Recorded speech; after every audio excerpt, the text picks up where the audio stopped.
ನಮಗೆ ಸ್ಕ್ಯಾಮ್ ಆಗಿಬಿಟ್ಟಿದೆ. ಎಲ್ಲರಿಗೂ ಶುಭೋದಯ. Welcome to day 14. ಬೆಳಗ್ಗೆ ನಾನು ವೆಯ್ಟ್ ಲಾಸ್ ಡ್ರಿಂಕ್ ಕುಡಿದು ಬೇಗ ರೆಡಿಯಾಗಿ ತಿಂಡಿ ತಿಂದು ಅಂಗಡಿ ಕಡೆ ಹೊರಟೆ. ಫುಲ್ ಡೇ ವರ್ಕ್ ಇದ್ದಿದ್ದರಿಂದ ಮನೆಗೆ ಬಂದು ಊಟ ಮಾಡಿಕೊಂಡೆ. ಈವ್ನಿಂಗ್ ನಾನು ಹೋಗಬೇಕಾದ್ರೆ ಸನ್ಸೆಟ್ ಆಗ್ತಾ ಇತ್ತು. ಅದನ್ನು ನೋಡಿಕೊಂಡು ನಾವು ಜೈನ್ ಫುಡ್ ಕಡೆ ಹೋದ್ವಿ. ನನಗೆ ತುಂಬ ದಿನದಿಂದ ಕುನಾಫಾ ತಿನ್ನಬೇಕು ಅನ್ನೋ ಬಯಕೆ ಇತ್ತು. ನಾನು ದೊಡ್ಡ ಕುನಾಫಾ ನಮ್ಮಕ್ಕ ಗೋಲ್ಗಪ್ಪ ತಿನ್ಕೊಂಡು ಕುನಾಫಾ ತಗೊಂಡು ಅಂಗಡಿ ಕಡೆ ಹೊರಟು ಅದನ್ನು ಅವರಿಗೆ ಓಪನ್ ಮಾಡಿಬಿಟ್ಟು ಹೇಗಿರುತ್ತೆ ಅಂತ ಹೇಳಿ ನೋಡಿದ್ವಿ. ಪ್ಯಾಕಿಂಗ್ ನೋಡಿ ನಾವು ಅಂದ್ಕೊಂಡಿದ್ದು ಅದರಲ್ಲಿ ತುಂಬ ಚೆನ್ನಾಗಿರುತ್ತೆ, ತುಂಬ ಜಾಸ್ತಿ ಇರುತ್ತೆ ಅಂತ ಅಂದ್ಕೊಂಡು. ರೇಟ್ ಮಾತ್ರ ಕಾಸ್ಟ್ಲಿ ಇದ್ದಿದ್ದು ನೋಡಿ.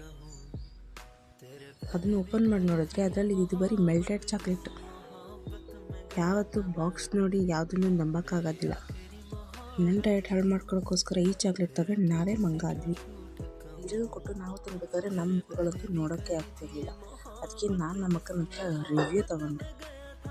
ಡಬ್ಬ ಥರ ಇತ್ತು. ಅಂಗಡಿ ಕ್ಲೋಸ್ ಮಾಡಿಕೊಂಡು ಮನೆ ಕಡೆ ಹೋದೆ. ಮನೆಗೆ ಬಂದು ನೋಡಿದ್ರೆ ಹಾಳಾಗಿದೆ ಬೇಡ ಅನ್ನೋ ಫ್ಯಾನ್ನ ರೆಡಿ ಮಾಡಿ ನಮ್ಮಮ್ಮ ಮೇಲೆ ಸಿಗಿಸಿದ್ದಾರೆ. ನಮ್ಮ ಮನೇಲಿ ಯಾವುದೇ ಎಲೆಕ್ಟ್ರಾನಿಕ್ ವಸ್ತು ಹಾಳಾದರೂ ನಮ್ಮಮ್ಮನೇ ಸರಿ ಮಾಡೋದು.